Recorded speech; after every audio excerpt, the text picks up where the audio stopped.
Well, good evening. I'm Alan Jones and I'm back. Well, of course I am. I'm here, aren't I?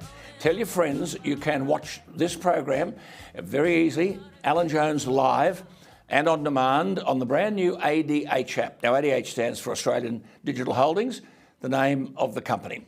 Anyway, just search, then download ADH on the Apple TV app store. This sounds complicated, but it's not. Or on Google Play, and there I am, Monday to Thursday at 8 p.m. It's free and very easy to do. Now, once you've downloaded the ADH app on your television, you can watch me live at 8 p.m. or on demand, meaning whenever you like. Get your friends and family to show others how to do it. The one other way you can watch me is by going to the brand new website, adh.tv, on your phone, your laptop, or wherever else you can access the internet. You'll love it. It's magnificent, brand new, everything's there.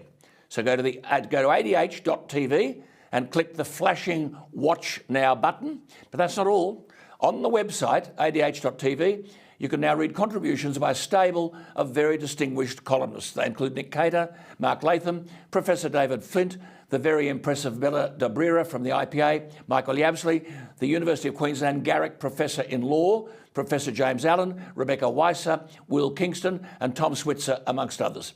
It is a stellar lineup of writers. Read all their columns for free on the website adh.tv. Now, for those wondering what we at ADH are all about, it's simple.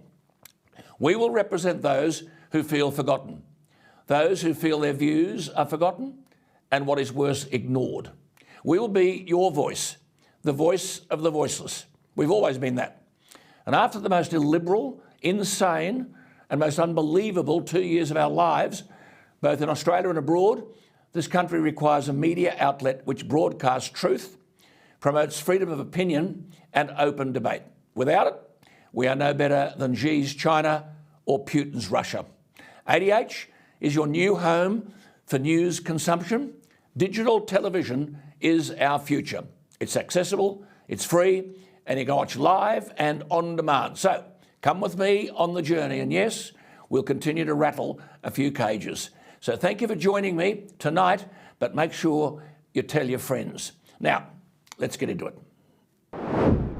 Well, what's this election about? There's been plenty written and said, but many realities have been ignored. There's been a lot of focus on the House of Representatives, but I will be urging that there be greater focus in this election on the Senate. I'll come to that closer to election day. But let us look at the mountain that the Morrison government has to climb. There are 151 seats up for grabs in the House of Representatives.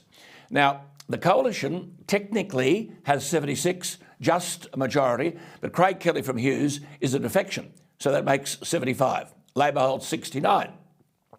Someone to govern has to get 76, so the coalition has to at least hold every seat it currently has to win government. Yet, as you know, in the state election in WA last year, the Liberal Party was virtually wiped out. There are 16 seats in WA, 11 held by the Liberals. Holding all of them would be the first miracle. More recently, the Liberal Party in South Australia, and we've seen that election, suffered massive swings. There are 10 federal seats, 4 are Liberal in South Australia. The Liberal Party will struggle to hold at least 2 of those 4. The Liberal Party in New South Wales is in disarray, where the rank and file were denied their rightful entitlement to vote on the candidate who would represent them at the election.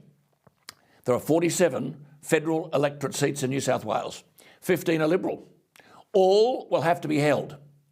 Yet seats like Wentworth, Cowper, Mackellar, Hughes, Calare, North Sydney, Bradfield and Warringah are all being challenged by so-called independents who are Climate 200 supported candidates.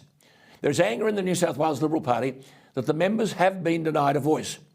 In the seat of North Sydney, for example, held by a bloke who has never faced a pre-selection, Trent Zimmerman, there are even reportedly Liberal branches who won't be supporting him.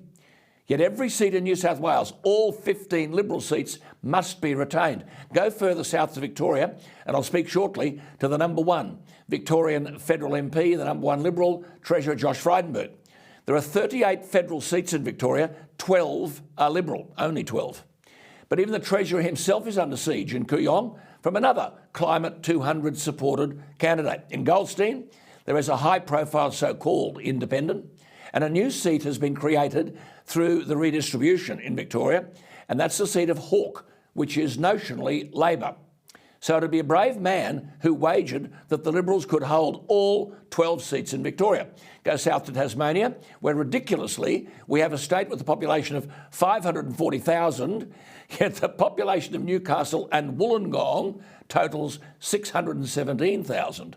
Now, who would think of giving them what Tasmanians enjoy? 5 seats in the House of Representatives, 12 senators, 25 seats in the lower house of the Tasmanian Parliament, 15 members in the upper house, and 29 local government municipalities for a population of 540,000. Talk about overgoverned. But in Tasmania, the 2 Liberal seats there are under siege.